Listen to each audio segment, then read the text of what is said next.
പ്രണയപൂർവം നിനക്കായി ഞാൻ ഭാഗം 51. അത് ശരിയാ, മോളുടെ അടുത്തേക്ക് നമ്മൾ ചെല്ലാതിരിക്കുന്നത് നല്ലത്. കുഞ്ഞുങ്ങളെ നോക്കുന്നതല്ലേ.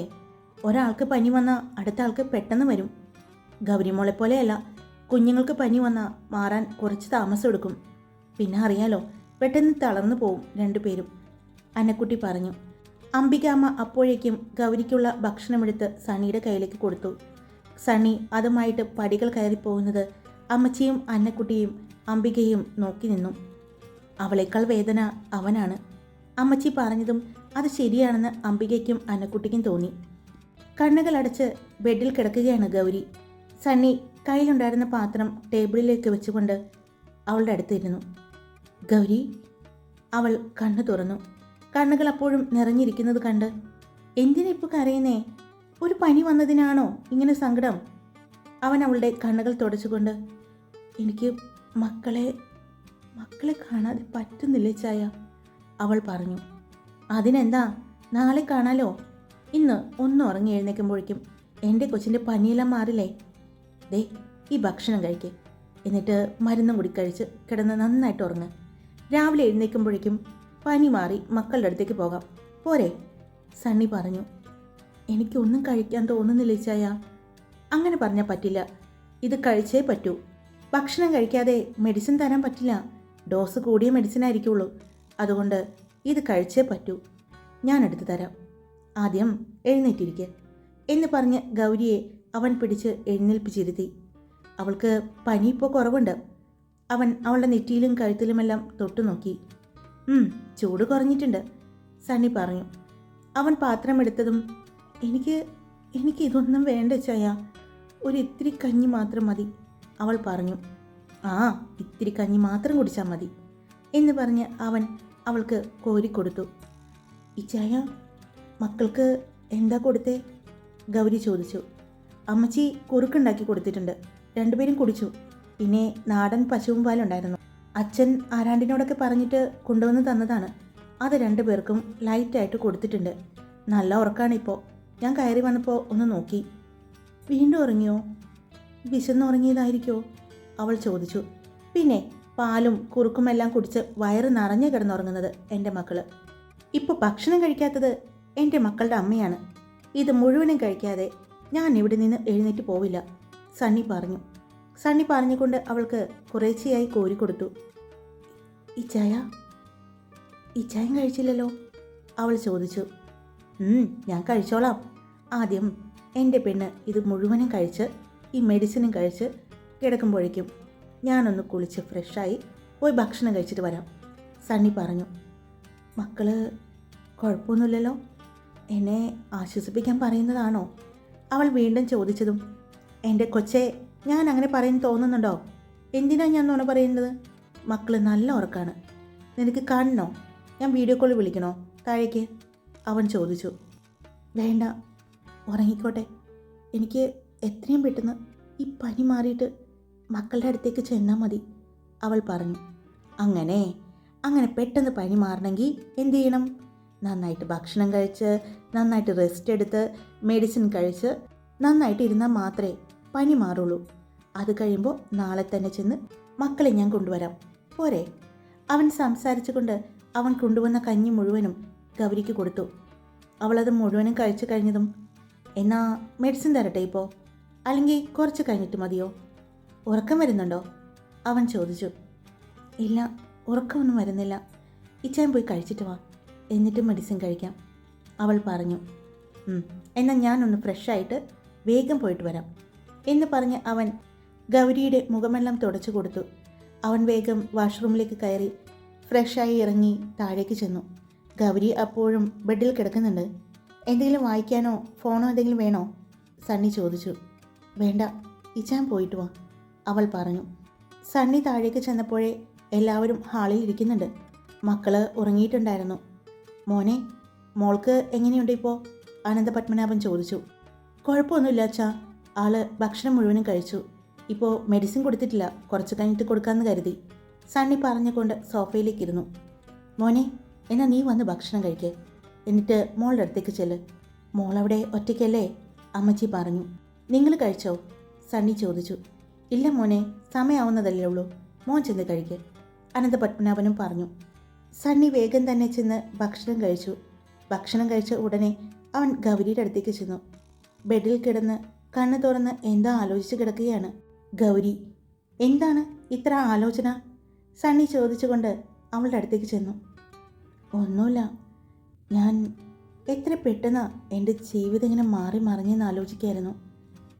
18 വയസ്സ് വരെ രാജേന്ദ്രൻ നായരുടെയും മായയുടെയും മകളായി സ്വർഗതുല്യമായ ജീവിതം, ബുദ്ധിമുട്ടുകളോ സങ്കടങ്ങളോ ഒന്നും അറിയിക്കാതെ പൊന്നുപോലെ കൊണ്ടു നടന്ന അച്ഛനും അമ്മയും, അവരുടെ മരണശേഷം പെട്ടെന്ന് പിന്നെ അങ്ങോട്ടുള്ള ജീവിതം ദുരന്തപൂർണ്ണമായിരുന്നു.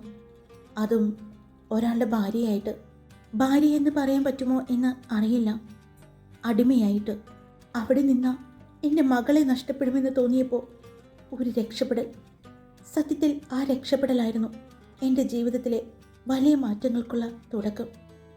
ഒട്ടും പ്രതീക്ഷിക്കാതെയായി ഈ വീട്ടിലേക്ക്, അവിടെ നിന്നും ഇച്ചായൻ്റെ ഭാര്യയിലേക്ക്, നഷ്ടപ്പെട്ടെന്ന് കരുതിയ എൻ്റെ കുഞ്ഞിലേക്ക്, ഇപ്പോൾ അവിടെ നിന്നും ജന്മം നൽകിയ അച്ഛൻ്റെയും അമ്മയുടെയും അടുത്തേക്ക്. അവൾ പറയുമ്പോൾ അവളുടെ കണ്ണുകൾ നിറയുന്നുണ്ട്. സണ്ണി അവളുടെ അടുത്തേക്ക് കിടന്നു. അവളെ ചേർത്ത് പിടിച്ചു. അവൾ അവൻ്റെ നെഞ്ചിലേക്ക് മുഖം ചേർത്തു. എന്തിനാ ഇപ്പോൾ അതൊക്കെ ആലോചിക്കുന്നത്? സണ്ണി ചോദിച്ചു. ഇങ്ങനെ ആലോചിക്കാൻ എനിക്ക് സമയം കിട്ടാറില്ല. എൻ്റെ മക്കൾ കൂടെയുള്ളപ്പോൾ എനിക്ക് സമയം ഒട്ടും കിട്ടാറില്ല. ഇന്ന് പക്ഷേ ഒരുപാട് സമയമുള്ളതുപോലെ. അതുകൊണ്ടാണ് ഇതുപോലെയുള്ള കാര്യങ്ങൾ മനസ്സിലേക്ക് വരുന്നത്, അവൾ പറഞ്ഞു. ഒന്നും ആലോചിക്കണ്ട. ഇനി അങ്ങനെ ആലോചിക്കാനുണ്ടെങ്കിൽ ഞാനും എൻ്റെ മക്കളും നമ്മുടെ അമ്മച്ചിയും എൻ്റെ ഗൗരിക്കൊച്ചിൻ്റെ അച്ഛനും അമ്മയും സഹോദരങ്ങളും ഒരു സഹോദരിയും, അങ്ങനെ ഒരുപാട് ആലോചിക്കാനുണ്ട്. സങ്കടങ്ങൾക്കെല്ലാം വിരാമം ഇട്ടുകൊണ്ട് സന്തോഷങ്ങളെ മനസ്സിലേക്ക് കൊണ്ടുപോവാ. അതിൽ ഏറ്റവും വലിയ സന്തോഷമായി ഞാനും നമ്മുടെ മക്കളും ഇല്ലേ തനിക്ക്? അത് പോരെ? സണ്ണി ചോദിച്ചു. മതി, അത് മതി.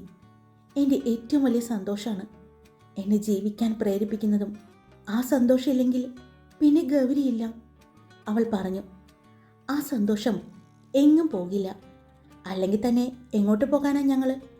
നീ ഇല്ലാതെ ഞാനും നമ്മുടെ മക്കളും ഉണ്ടോ? പിന്നെ ഞാൻ ശ്രദ്ധിച്ച ഒരു കാര്യമുണ്ട്. എൻ്റെ മക്കള് അവരുടെ അമ്മയ്ക്ക് പനിയാണെന്ന് അറിഞ്ഞുവെന്ന് തോന്നുന്നു. ഒരു ശല്യവും ചെയ്യുന്നില്ല എന്നാ അമ്മച്ചി പറഞ്ഞത്. സാധാരണയായി നമ്മുടെ കുറുമ്പൻ ഭയങ്കര വാശി കാണിക്കാറില്ലേ? തന്നെ കണ്ടില്ലെങ്കിൽ, അവന് കിട്ടേണ്ടത് കിട്ടിയില്ലെങ്കിൽ. പക്ഷേ ഇന്നൊരു വാശിയും കാണിച്ചില്ല. രണ്ടുപേരുടെയും വയറ് നിറഞ്ഞ അപ്പം തന്നെ കിടന്നിറങ്ങിക്കോളുമെന്ന്. നീ തന്നെ പറ, അങ്ങനെയാണോ നമ്മുടെ മക്കള്? സണ്ണി ചോദിച്ചു. അല്ല, ശരിയാണ്. താൻ എടുത്തില്ലെങ്കിൽ, താൻ അടുത്തേക്ക് ചെന്നില്ലെങ്കിൽ, അവൻ കരയുമ്പോൾ അവൻ ആഗ്രഹിച്ചത് കൊടുത്തില്ലെങ്കിൽ അപ്പോൾ വഴക്ക് കൂടും. മോളും അങ്ങനെയൊക്കെ തന്നെയാണ്. പക്ഷേ ഒരുപാട് വാശിയില്ലെന്നാണ് തോന്നിയിരിക്കുന്നത്. ഇന്ന് അവർ അങ്ങനൊരു വാശി പിടിച്ചിട്ടില്ലെങ്കിൽ ശരിയാണ്, അവരുടെ അമ്മയുടെ അവസ്ഥ മനസ്സിലാക്കിയെന്ന് തന്നെ തോന്നുന്നു, അവളും പറഞ്ഞു. പക്ഷേ അവരുടെ അച്ഛൻ അത് മനസ്സിലാക്കിയില്ല. അവരുടെ അച്ഛന് അവരുടെ അമ്മയുടെ ചൂടില്ലാതെ ഉറങ്ങാൻ പറ്റില്ല. അതല്ലേ ഞാൻ മക്കളെ അവരെ ഏൽപ്പിച്ചിട്ട് എൻ്റെ പെണ്ണിൻ്റെ അടുത്തേക്ക് ഓടി വന്നത്. അവൻ പറഞ്ഞതും അവൾ അവൻ്റെ നെഞ്ചിൽ നിന്ന് മുഖമുയർത്തി നോക്കി. അവൻ അവളുടെ നെറ്റിയിലൊന്ന് ചുംബിച്ചു. പനിയില്ല, അവൻ പറഞ്ഞു. പനി നോക്കിയതാണോ ഇച്ചായൻ? അവൾ ചോദിച്ചു. അതെ, പനി നോക്കിയതാ. നമുക്ക് മെഡിസിൻ കഴിക്കണ്ടേ? ഞാനെടുക്കാം എന്ന് പറഞ്ഞ് അവൻ എഴുന്നേൽക്കാൻ പോയതും കുറച്ചുകൂടി കഴിയട്ടെ, അവൾ പറഞ്ഞു. വേണ്ട, ഇനി കുറച്ചുകൂടി കഴിഞ്ഞാലേ വീണ്ടും എന്തെങ്കിലും ആലോചിച്ച് എൻ്റെ പെണ്ണ് കരയാൻ തുടങ്ങും. അതുകൊണ്ട് മെഡിസിൻ കഴിച്ചിട്ട് വേഗം ഉറങ്ങിക്കോ, അവൻ പറഞ്ഞു. അവൻ അവളുടെ അടുത്ത് നിന്ന് എഴുന്നേറ്റ് മെഡിസിൻ എടുത്ത് അവളുടെ കയ്യിലേക്ക് കൊടുത്തു. മെഡിസിൻ കഴിച്ചു കഴിഞ്ഞതും അവൾ അവൻ്റെ മുഖത്തേക്ക് നോക്കി. എന്താ? അവളുടെ നോട്ടം കണ്ട് സണ്ണി ചോദിച്ചു. അവളൊന്നും പറയാതെ അവൻ്റെ മുഖത്തേക്ക് നോക്കി. പിന്നെ തല കുനിച്ചു. എന്താ എൻ്റെ ഗൗരി? സണ്ണി വീണ്ടും ചോദിച്ചു. ഇച്ചായ, എനിക്കൊരു ടവലെടുത്ത് തരുമോ? അവൾ ചോദിച്ചു. എന്തിനാ? അവൻ ചോദിച്ചു. അവൾ അവളുടെ നൈറ്റിക്ക് മുകളിലൂടെ മാറിലേക്ക് കൈവച്ചു. അത് കണ്ടപ്പോഴാണ് അവളുടെ മാറ് നനഞ്ഞിരിക്കുന്നത് അവൻ കാണുന്നത്. മക്കള് ഉറക്കത്തിൽ കിടന്ന് നുണയുന്നുണ്ടെന്ന് തോന്നുന്നു, ഗൗരി പറഞ്ഞതും സണ്ണി കണ്ണുകൾ വിടർത്തി അത്ഭുതത്തോടെ അവളെ നോക്കി. അതെന്താ അങ്ങനെ? അവൻ ചോദിച്ചു. അത് അമ്മച്ചിയാ പറഞ്ഞത്. മക്കൾ നുണയുമ്പോൾ മാറിടം ചുരത്തുമെന്ന്. രണ്ടുപേരും ഉറങ്ങുമ്പോൾ പാല് കുടിച്ചിട്ടല്ലേ കിടക്കാറ്. എനിക്കും നെഞ്ച് വീങ്ങുന്നു ഇച്ചായ, അവൾ പറഞ്ഞു. പാല് കളയണോ ഗൗരി? അവൻ ചോദിച്ചു. വേണ്ട ഇച്ചായ, നല്ല വേദനയാ അങ്ങനെ ഞെക്കിക്കളയുമ്പോൾ, അവൾ പറഞ്ഞു. അവന് അവളുടെ അവസ്ഥ കണ്ടപ്പോൾ വല്ലാത്ത സങ്കടം തോന്നിയതും സണ്ണി അവളുടെ അടുത്തിരുന്നു. ഗൗരി, എന്നാൽ ഞാൻ സഹായിക്കട്ടെ?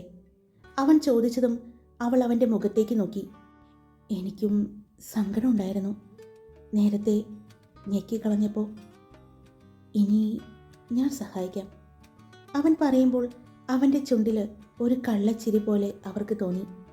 അവൾ അവൻ്റെ മുഖത്തേക്ക് നോക്കിയതും പറയ്, സഹായിക്കട്ടെ? അവൻ ചോദിച്ചുകൊണ്ട് അവൻ അവളുടെ ഡ്രസ്സിൻ്റെ മുകളിലെ സിബ് പതിയെ താഴ്ത്തിയതും അവൾ അവനെ നോക്കി. അവളുടെ മുഖത്തേക്ക് നോക്കിക്കൊണ്ട് തന്നെയാണ് സണ്ണി അതഴിച്ചത്. അവളുടെ കണ്ണുകളുടെ പിടച്ചിൽ അവൻ കണ്ടു. എന്തിനാ ഇങ്ങനെ കണ്ണുകൾ പിടയുന്നത്? എന്തിനാ ഈ നെഞ്ചിങ്ങനെ പിടയുന്നത്? ഞാൻ ചെയ്യാറുള്ള കാര്യമല്ലേ. അപ്പോഴെല്ലാം മക്കൾക്ക് കൊടുക്കണമെന്ന് പറഞ്ഞ് എനിക്ക് കുറച്ചല്ലേ തരാറ്. ഇന്നിത് മുഴുവനും ഞാൻ എടുത്തോട്ടെ. അല്ല, ഞാനെന്തിനാ അനുവാദം ചോദിക്കുന്നത്? ഇത് എൻ്റെയല്ലേ? അവൻ ചോദിച്ചു. അവൻ അവളെ ബെഡിലേക്ക് ചായ്ച്ച് കിടത്തി. അവൻ ഇട്ടിരുന്ന ടീഷർട്ട് ഊരി മാറ്റിക്കൊണ്ട് ഗൗരിക്കടുത്തേക്ക് ചേർന്ന് കിടന്നു. ഗൗരിയുടെ നെറ്റിയിൽ വിയർപ്പ് പൊടിഞ്ഞു. അവൻ അവളുടെ സിബ് മുഴുവനായും അഴിച്ചുകൊണ്ട് അവൻ്റെ മുഖം അവളുടെ മാറിലേക്ക് ചേർത്തു. ഗൗരിയുടെ ശരീരം ഒന്ന് വിറച്ചു. അവൾ ആഗ്രഹിച്ചിരുന്നത് പോലെ ഇത്രയും നാളും മക്കൾക്കായി ചുരത്തിയ അവളുടെ മാറ് ഇന്ന് അവളുടെ പ്രാണനായി ചുരത്തി. അവൾ അവനെ കൂടുതൽ ചേർത്ത് പിടിച്ചു. അവളുടെ ശ്വാസഗതി ഉയർന്നു. മറ്റേതോ അനുഭൂതിയിൽ അവൾ കണ്ണുകൾ അടച്ചു. അവൻ കണ്ണുകൾ ഉയർത്തി മാത്രം അവളെ നോക്കി. കണ്ണുകളടച്ച് തന്നെ ഒരു കൈകൊണ്ട് ചേർത്ത് പിടിച്ച് മറു കൈകൊണ്ട് അവൻ്റെ തലയിൽ തലോടിക്കൊണ്ട് അവൾ കിടക്കുന്നത് കണ്ടതും അവൻ്റെ ചുണ്ടിൽ ഒരു പുഞ്ചിരി വിരിഞ്ഞു. തൻ്റെ മാറിലെ കനം കുറയുന്നത് അവൾ അറിഞ്ഞു. അവൻ അതുപോലെ തന്നെ മറു സൈഡിലേക്ക് കിടന്നു. ആ മാറിനെയും അവൻ നുണഞ്ഞെടുത്തു. അവളുടെ വേദനയെ അവൻ്റെ ചുണ്ടുകളും നാവുകളും പതിയെ ഇല്ലാതാക്കി. കുറച്ച് കഴിഞ്ഞതും അവളുടെ മാറിൽ നിന്നും മുഖമുയർത്തി സണ്ണി അവളെ നോക്കി. ഇതറിഞ്ഞിരുന്നെങ്കിൽ ഞാൻ ഭക്ഷണം കഴിക്കില്ലായിരുന്നു. വയറ് നിറഞ്ഞു. അവൻ പറഞ്ഞതും അവൾക്ക് നാണം തോന്നി. ഇതിപ്പോൾ നേരത്തെ കളയണ്ടായിരുന്നു. വെറുതെ കുറേ കളഞ്ഞു. ഇത് നേരത്തെ തന്നെ ഞാൻ ചെയ്താൽ മതിയായിരുന്നു, അവൻ പറഞ്ഞു. അപ്പോഴാണ് ഗൗരിയുടെ മാറിലെ ചുവന്ന പാട് അവൻ കാണുന്നത്. ഇത് നേരത്തെ ഞെക്കിക്കളഞ്ഞതിൻ്റെയാണല്ലേ? സണ്ണി ചോദിച്ചതും അവൾ ചെറുതായി തലയണക്കി. കണ്ണ് തുറക്കാതെ തലയണക്കി കിടക്കുന്നവളെ കണ്ടതും ഗൗരി, കണ്ണ് തുറന്നേ, സണ്ണി പറഞ്ഞു. അവൾ ഇല്ല എന്ന് രണ്ട് സൈഡിലേക്കും തലയണക്കി. ഇതിപ്പോൾ എന്താ ഒരു നാണം? ഞാനിത് നേരത്തെ കട്ടു കുടിക്കാറുള്ളതല്ലേ മക്കളുടെ കയ്യിൽ നിന്നും. പക്ഷേ ഇപ്പോഴാണ് എന്തുകൊണ്ടാണ് രണ്ടുപേരും ഇതിൽ നിന്നും മാറാതെ പിടിക്കുന്നതെന്ന് മനസ്സിലായത്. ഇനി എൻ്റെയും വിശപ്പ് മാറ്റാൻ. അവൻ അത്രയും പറഞ്ഞതും ഗൗരി കണ്ണു തുറന്നുകൊണ്ട് അവളുടെ കൈ കൊണ്ട് അവൻ്റെ വായ പൊതിഞ്ഞു പിടിച്ചു. അവളുടെ ശരീരത്തിലെ മാറ്റം സണ്ണി തിരിച്ചറിഞ്ഞു. അവളുടെ ശ്വാസം ഉയരുന്നതും അവളുടെ കണ്ണുകളിലെ ഭാവങ്ങളും മനസ്സിലായി. സണ്ണി വശ്യമായി അവളെ നോക്കി. എനിക്ക് വേണം ചായ, അവൾ പറഞ്ഞു. വയ്യാതിരിക്കുന്നതല്ലേടാ നീ? എന്നെ താങ്ങുമോ? അവൻ ചോദിച്ചു. എനിക്ക് വേണം മുഴുവനായും, അവൾ അത് തന്നെ പറഞ്ഞുകൊണ്ടിരുന്നു. അവൻ ഉയർന്നു വന്ന് അവളുടെ നെറ്റിയിൽ ചുംബിച്ചു. ആ ചുംബനം മൂക്കിലും കണ്ണിലും കവിളിലും എല്ലാമായി. പിന്നീട് അവളുടെ അധരങ്ങളെ അവൻ എടുത്തു. അവളുടെ വായിലെ ചൂട് അവൻ അറിയുന്നുണ്ടായിരുന്നു. എന്നാലും പിന്മാറാൻ അവന് തോന്നിയില്ല. അവൻ്റെയും ശരീരം ചൂട് പിടിച്ചിരുന്നു. അവളുടെ അവസ്ഥ മനസ്സിലാക്കി അടക്കി നിർത്തിയതാണ്. പക്ഷേ അവളായി തന്നെ അത് ആഗ്രഹിക്കുന്നുണ്ടെന്ന് അറിഞ്ഞപ്പോൾ പിന്നെ പിടിച്ചു നിർത്താൻ തോന്നിയില്ല. സണ്ണി അവൾക്ക് മേൽ, അവളുടെ ശരീരത്തിലെ ചൂടിന്മേൽ ഒരു മഴയായി തണുപ്പായി അവൻ പെയ്തിറങ്ങി. അവളുടെ ശരീരത്തിൽ നിന്ന് അടർന്നു മാറുമ്പോഴേക്കും രണ്ടുപേരും നന്നായി വിയർത്തിരുന്നു. അവൻ വീണ്ടും അവളുടെ മാറിലേക്ക് എത്തിയതും അവൾ കണ്ണു തുറന്നു. വീണ്ടും അവളുടെ ഇരുമാറിനെയും നുണഞ്ഞ് അവൻ അവളുടെ മാറിലേക്ക് മുഖം ചേർത്ത് വെച്ചുകൊണ്ട് കിടന്നു. അവൻ്റെ ശരീരത്തിലെ വിയർപ്പിൽ കുതിർന്ന് അവൾ ഉറക്കത്തിലേക്ക് പോയി. ഇടയ്ക്കിടെ സണ്ണി എഴുന്നേറ്റ് അവളെ നോക്കുന്നുണ്ട്. അവളുടെ ശരീരത്തിലെ ടെമ്പറേച്ചർ പൂർണ്ണമായും കുറഞ്ഞു എന്ന് അവന് മനസ്സിലായി. ഒരു പുതപ്പിനുള്ളിൽ അവളെ ചേർത്ത് പിടിച്ചുകൊണ്ട് തൻ്റെ ശരീരം അവളിലേക്ക് ലയിക്കുന്ന രീതിയിൽ സണ്ണി കിടന്നു. അവളുടെ ശരീരത്തിലെ പനിയെ അവൻ്റെ ശരീരം ആവാഹിച്ചെടുത്തു. രാവിലെ കണ്ണു തുറക്കുന്ന ഗൗരി തൻ്റെ നെഞ്ചിലെ ഭാരം അറിഞ്ഞ് കണ്ണു തുറന്നത്. അപ്പോഴാണ് തൻ്റെ മാറിൽ മുഖം ചേർത്ത് വെച്ച് ഉറങ്ങുന്ന സണ്ണിയെ അവൾ കണ്ടത്.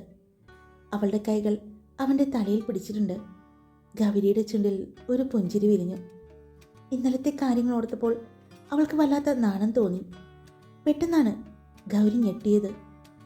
അവളിലെ മാറിൽ തണുപ്പറിഞ്ഞു. അവൾ ഞെട്ടലോടെ തന്നെ തല ഉയർത്തി നോക്കി. അത് എന്താണെന്നറിഞ്ഞ് അവൾക്ക് അവനെ അടർത്തി മാറ്റാൻ തോന്നി. പക്ഷേ തന്നെ വലത് കൈകൊണ്ട് തൻ്റെ വയറിൽ പൊതിഞ്ഞു പിടിച്ചു കിടക്കുന്ന, ഇപ്പോഴും ഉറങ്ങിക്കൊണ്ട് കിടക്കുന്ന അവനെ ഉണർത്താൻ അവൾക്ക് തോന്നിയില്ല. ഉറക്കത്തിൽ ചെയ്യുന്ന പ്രവൃത്തിയാണെന്ന് കണ്ടപ്പോൾ അവൾക്ക് അവനോട് വാത്സല്യമാണ് തോന്നിയത്. മക്കളെ ഓർത്തു. മക്കളെപ്പോലെ തന്നെയാണെന്ന് അവൾക്ക് തോന്നി. കുറച്ചു നേരം കൂടി അവൾ അങ്ങനെ തന്നെ കിടന്നു. സണ്ണി മുഖമിട്ട് മാറിൽ ഉരയ്ക്കുന്നത് അറിഞ്ഞു. അവൾ അവൻ്റെ മുഖം ഉയർത്താൻ നോക്കി. അവൾ മുഖം മാറിൽ നിന്നും തള്ളി മാറ്റിയതറിഞ്ഞ് സണ്ണി കണ്ണു തുറന്നു. മുഖമെല്ലാം ചുവന്ന് നാണത്താൽ പൂത്തു നിൽക്കുന്ന ഗൗരിയെ കണ്ടതും സണ്ണി പുഞ്ചിരിച്ചു. ഗുഡ് മോർണിംഗ് ഗൗരി, എങ്ങനെയുണ്ട് എന്ന് ചോദിച്ചുകൊണ്ട് അവൻ അവളുടെ നെറ്റിയിൽ തൊട്ടു നോക്കി. ഇത്രയും നേരം എൻ്റെ ദേഹത്ത് കിടന്ന ആളാണ് ടെമ്പറേച്ചർ തൊട്ടു നോക്കുന്നത്, അവൾ പറഞ്ഞു. അത് കേട്ട് അവൻ അവളെ നോക്കി പുഞ്ചിരിച്ചുകൊണ്ട് ഇടം കണ്ണ് ചിമ്മി കാണിച്ചു. മാറിക്കേ, ഞാൻ ഫ്രഷ് ആകട്ടെ, എനിക്ക് മക്കളെ കാണണം, ഗൗരി പറഞ്ഞുകൊണ്ട് അവനെ തള്ളി മാറ്റി എഴുന്നേക്കാൻ പോയതും അവൻ സമ്മതിക്കാതെ അവളെ വീണ്ടും കിടത്തി. അവൾക്ക് മേലേക്ക് കിടന്നുകൊണ്ട് രണ്ട് സൈഡിലും കൈകുത്തി നിന്നു. ഇന്നലെ രാത്രി മുഴുവനും എന്നെ വേണമായിരുന്നു, എന്നിട്ട് കാര്യം കണ്ടു കഴിഞ്ഞപ്പോൾ എന്നെ തള്ളി മാറ്റി കൊണ്ടുപോകുന്നു. പറ്റില്ല മോളെ, ഞാൻ സമ്മതിക്കില്ല. എനിക്ക് കിട്ടാനുള്ളത് എനിക്ക് വേണം, ഇനി എന്നും എന്ന് പറഞ്ഞുകൊണ്ട് അവൻ അവളുടെ നഗ്നമായ മാറിലേക്ക് നോക്കി. ഇതിൻ്റെ രുചി അറിഞ്ഞാൽ പിന്നെ വിടില്ല. അതല്ലേ എൻ്റെ മക്കളെ കുറ്റം പറഞ്ഞിട്ട് ഒരു കാര്യവുമില്ല. രാവിലെ തന്നെ വഷളത്തരം പറയുന്നോ, അവൾ പറഞ്ഞുകൊണ്ട് അവനെ തള്ളി മാറ്റാൻ പോയതും ഇപ്പോൾ ഇതെങ്ങനെയാ വഷളത്തരാകുന്നത്? ഇതാ പറയുന്നത്, പാലം കടക്കോളം നാരായണ, പാലം കടന്ന കൂരായണ എന്ന് കേട്ടിട്ടില്ലേ? അതുപോലെയാണ്. വേദന വന്നപ്പോൾ ഞാൻ വേണമായിരുന്നു ആ വേദനയെ ഇല്ലാതാക്കാൻ. വേദന മാറിയപ്പോൾ എന്നെ വേണ്ട അല്ലേ? അവൻ മുഖം വീർപ്പിച്ചുകൊണ്ട് പറയുന്നത് കേട്ടതും ആര് പറഞ്ഞു എനിക്ക് വേണ്ടാന്ന്? എനിക്ക് 2 മക്കളല്ല 3 മക്കളാണ്. അതിൽ എൻ്റെ മൂത്ത മകൻ എൻ്റെ ഇച്ഛായനാണ് എന്ന് പറഞ്ഞുകൊണ്ട് അവൾ മുഖം വീർപ്പിച്ചിരിക്കുന്ന അവൻ്റെ 2 കവിളിലും പിടിച്ചു വലിച്ചു. ആണോ? ആണല്ലോ. എന്നെ അറിഞ്ഞത് മുതൽ എന്നും എൻ്റെ മകനെ പോലെയല്ലേ? കുറച്ചു നേരമെങ്കിലും അവൾ ചോദിച്ചതും അവൻ തലയണക്കി. പക്ഷേ പൂർണ്ണമായിട്ടും ഇന്നലെയാണ്. അത്രയും പറഞ്ഞ് അവനൊന്ന് ചിരിച്ചു. അവളുടെ നെറ്റിയിൽ ചുംബിച്ചു. താങ്ക് യു, ഇത്രയും നല്ലൊരു രാത്രി സമ്മാനിച്ചതിന്, എൻ്റെ വിശപ്പ് മാറ്റിയതിന്, എൻ്റെ ദാഹം മാറ്റിയതിന്, അവൻ പറഞ്ഞു. അവൻ പറയുന്നത് കേട്ടതും അവളുടെ 2 കണ്ണുകളും മുറുക്കി അടച്ചു. കണ്ണു തുറക്ക്, പറഞ്ഞു തീർന്നില്ല. അവൻ പറഞ്ഞു. എനിക്ക് കേൾക്കണ്ട, അവൾ പറഞ്ഞു. കേൾക്കണം, കണ്ണു തുറക്ക്, ഇല്ലെങ്കിൽ കണ്ണ് തുറപ്പിക്കും ഞാൻ, അവൻ പറഞ്ഞുകൊണ്ട് അവൻ്റെ മുഖം അവളുടെ മാറിലേക്ക് പോകുന്നത് അറിഞ്ഞതും അവൾ വേഗം കണ്ണ് തുറന്നു. എന്തിനാ ഇപ്പോൾ കണ്ണ് തുറന്നത്? കുറച്ച് കഴിഞ്ഞിട്ട് കണ്ണ് തുറന്നാൽ പോരായിരുന്നോ? അവനത് പറയുമ്പോൾ അവനിൽ കുസൃതിയാണ് എന്ന് തിരിച്ചറിഞ്ഞതും എന്നെ കളിയാക്കുന്നു എന്ന് പറഞ്ഞുകൊണ്ട് അവൾ അവനെ തള്ളി മാറ്റി. അവൻ മറു സൈഡിലേക്ക് മറിഞ്ഞു വീണതും അവൾ ഇട്ടിരുന്ന ബെഡ്ഷീറ്റും പുതച്ചുകൊണ്ട് അവിടെ നിന്നും വാഷ്റൂമിലേക്ക് പോയി. ഗൗരി, തല നനയ്ക്കണ്ട, പോകുമ്പോൾ സണ്ണി വിളിച്ചു പറഞ്ഞു. അവൾ തിരിഞ്ഞ് ബെഡിലേക്ക് നോക്കിയതും ബ്ലാങ്കറ്റ് ദേഹത്തേക്കിടുന്ന അവനെ കണ്ടതും അവളൊന്ന് ചിരിച്ചു. വാഷ്റൂമിലേക്ക് കയറി. ഹായ്, എല്ലാവരും സുഖമായിട്ടിരിക്കുന്നോ? ഞാൻ സുഖമായിട്ടിരിക്കുന്നു. ഈ സ്റ്റോറിയിൽ ഇന്ന് കുറച്ച് ഭാഗങ്ങൾ ഞാൻ പറഞ്ഞില്ലേ, കഴിഞ്ഞ ദിവസം ഞാൻ പറഞ്ഞിരുന്നു. ഈ സ്റ്റോറി എനിക്ക് മുന്നേ ഞാൻ ചെയ്ത സ്റ്റോറിയാണ്. ഒത്തിരി പേര് വായിച്ച സ്റ്റോറിയാണത്. ഒത്തിരി പേര് വീണ്ടും വീണ്ടും കേൾക്കണമെന്ന് പറഞ്ഞ സ്റ്റോറിയാണ്. എനിക്ക് പുറം നാട്ടിൽ നിന്നൊക്കെ ഒരുപാട് മെസ്സേജ് വാട്സപ്പിൽ വന്നിട്ടുണ്ടായിരുന്നു, ഈ സ്റ്റോറി വീണ്ടും കൊണ്ടുവരാമെന്ന് പറഞ്ഞ്. അങ്ങനെ ഞാൻ ഈ സ്റ്റോറി വീണ്ടും കൊണ്ടുവന്നത്. അപ്പോൾ കുറേ മാറ്റങ്ങൾ വന്നു. എല്ലാവർക്കും ഇഷ്ടപ്പെടുന്നുണ്ടോയെന്ന് അറിയില്ല. പക്ഷേ ഈ സീൻ വേണമെന്ന് പറഞ്ഞ് ഒത്തിരി പേര് എനിക്ക് മെസ്സേജ് അയച്ചിട്ടുണ്ട്. കമൻറ്റ് ബോക്സിലുണ്ട്, പേഴ്സണലായിട്ട് വിട്ടിട്ടുണ്ട്, എൻ്റെ വാട്സപ്പ് ഗ്രൂപ്പിൽ വിട്ടിട്ടുണ്ട്. അതുകൊണ്ടാണ് ഞാൻ ഈ സീൻ വീണ്ടും ക്രിയേറ്റ് ചെയ്തത്. ഇഷ്ടപ്പെട്ടെന്ന് കരുതുന്നു. അപ്പോൾ ഇഷ്ടപ്പെടാൻ ലൈക്ക് ചെയ്യുക, നിങ്ങളുടെ അഭിപ്രായങ്ങൾ പറയുക. സബ്സ്ക്രൈബ് ചെയ്യാതെ കേൾക്കുന്നവരുണ്ടെങ്കിൽ സബ്സ്ക്രൈബ് ചെയ്ത് സപ്പോർട്ട് ചെയ്യുക. Love you all. It's me Karthika.